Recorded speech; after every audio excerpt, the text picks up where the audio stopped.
Assalamualaikum warahmatullahi wabarakatuh. Saya Dwi Safira Nurulita akan memaparkan tentang aspek manajemen dengan dosen pengampu Suryani ST MT MM. Baik, langsung saja kita mulai materinya.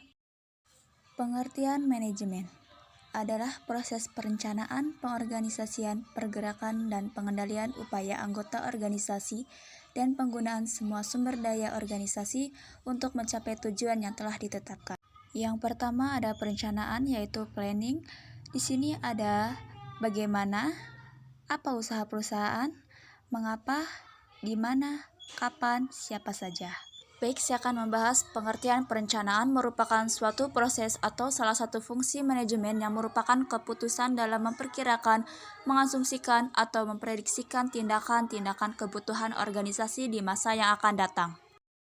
Pendekatan perencanaan terbagi menjadi 4, yaitu pendekatan atas bawah atau top down, yang kedua pendekatan bawah atas bottom up, yang ketiga pendekatan campuran, yang keempat pendekatan kelompok.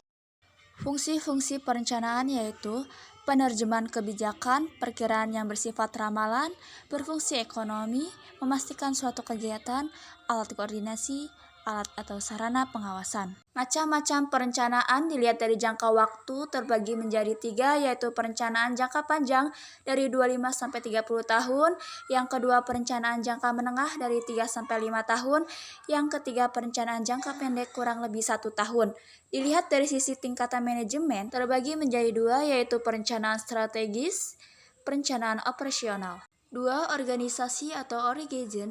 Langkah-langkah perorganisasian yaitu 1. Mencirikan seluruh pekerjaan yang harus direncanakan, membagi beban kerja, mengkombinasikan pekerjaan anggota organisasi dengan cara logis dan efisien, menetapkan mekanisme, membantu efektivitas organisasi. Selanjutnya yaitu cara pengaturan pekerjaan dan mengalokasikan pekerjaan di antara anggota organisasi, sehingga organisasi diharapkan melaksanakan fungsi penting untuk membantu ketidakmampuan anggota sebagai individu dalam rangka mencapai tujuan yang sulit atau bahkan tidak mungkin dicapai sendiri.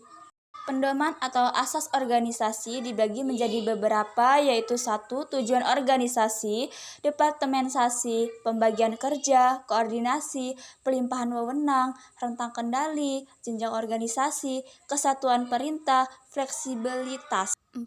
Elemen dalam struktur organisasi. Yang pertama, spesialisasi aktivitas, standarisasi aktivitas, prosedur yang digunakan organisasi, koordinasi aktivitas, besar unit kerja. Struktur organisasi terbagi beberapa, yaitu organisasi garis, organisasi fungsional, organisasi garis dan staf, organisasi gabungan, organisasi matriks. Yang ketiga, pergerakan atau accounting. Fungsi pergerakan dalam manajemen yaitu mempengaruhi seseorang, membuat seseorang mengerjakan tugas dengan baik, memeliharakan kesetiaan pada pemimpinan tugas dan organisasi, menenangkan rasa tanggung jawab. Selanjutnya, suatu usaha menggerakkan orang atau orang-orang yang untuk suka atau dapat bekerja untuk mencapai tujuan yang telah ditetapkan secara efektif dan efisien. 4. Pengendalian atau controlling. Fungsi pokok pengendalian yaitu mencegah terjadinya penyimpangan dan kesalahan, memperbaiki berbagai penyimpangan yang terjadi, mendiminisikan organisasi, mempertebal rasa tanggung jawab.